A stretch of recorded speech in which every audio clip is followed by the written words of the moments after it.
Està celebrant els actes al voltant del dia 8 de març, el Dia Internacional de la Dona Treballadora, i durant este mes de març les activitats, que en la seva majoria, la major part d'elles són organitzades per diverses associacions de la Vall, aquestes activitats, junt amb les activitats al voltant del 25 de novembre contra la violència de gènere, són pràcticament tot allò que fa l'Ajuntament de la Vall d'Uixó en matèria d'igualtat, en polítiques d'igualtat i de defensa dels drets de les dones. Esta política és total i absolutament insuficient. És una política molt insuficient. I la veritat és que aquesta política no està recolzada com caldria per part de l'equip de govern del Partit Popular. És una política molt hipòcrita, amb una hipocresia, perquè tenim diversos exemples que ens demostren això. Per una banda, tenim que el passat ple de l'Ajuntament, en el passat mes de febrer, tots els grups municipals van aprovar per unanimitat una declaració en motiu del dia 8 de març. Vam aprovar aquesta declaració comprometent-nos tots els grups municipals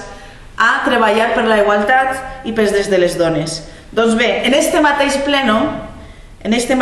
de l'Ajuntament, el Partit Popular va votar en contra, va dir que no a una moció que van presentar el grup municipal d'Esquerra Unida, en el que proposàvem que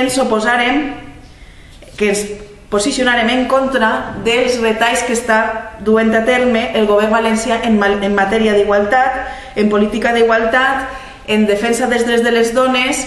com són els casos del tancament de cases d'acollida i de centres d'atenció a les dones víctimes de gènere. Doncs bé, el Partit Popular va votar en contra d'aquesta moció en clara contradicció amb la declaració que va fer minuts abans. Però no només això, és que el Partit Popular fa declaracions a favor de la igualtat, però, per altra banda, per exemple, en el pressupost municipal de l'enguany, del 2012, ha deixat sense cap cèntim ni un euro en el conveni que té signat l'Ajuntament de la Vall d'Uixó amb la Fundació Isonomia de la Universitat Jaume I de Castelló. Este conveni que enguany, perquè han baixat la quota a tots els ajuntaments, la Fundació Isonomia, enguany només era de 1.800 euros, l'Ajuntament es comprometia a pagar 1.800 euros per a seguir col·laborant amb la Fundació Isonomia. El PP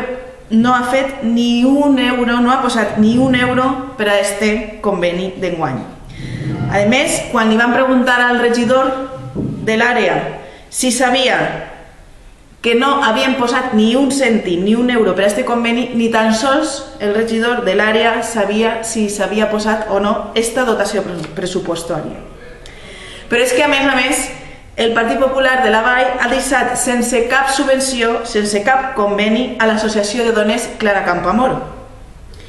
Una associació que treballa molt activament en defensa dels drets de les dones, per la igualtat i pels drets de les dones, i que té una programació molt extensa al llarg de tot l'any. Però és que també, en el pressupost municipal per al 2012, quan parlem de polítiques d'igualtat i de dona, resulta que només trobem una partida de 8.100 euros d'un pressupost que té un total de 28 milions d'euros. Esta és la importància que li dona el Partit Popular a les polítiques d'igualtat, que és cap importància a les polítiques d'igualtat i a la defensa dels drets de totes les dones.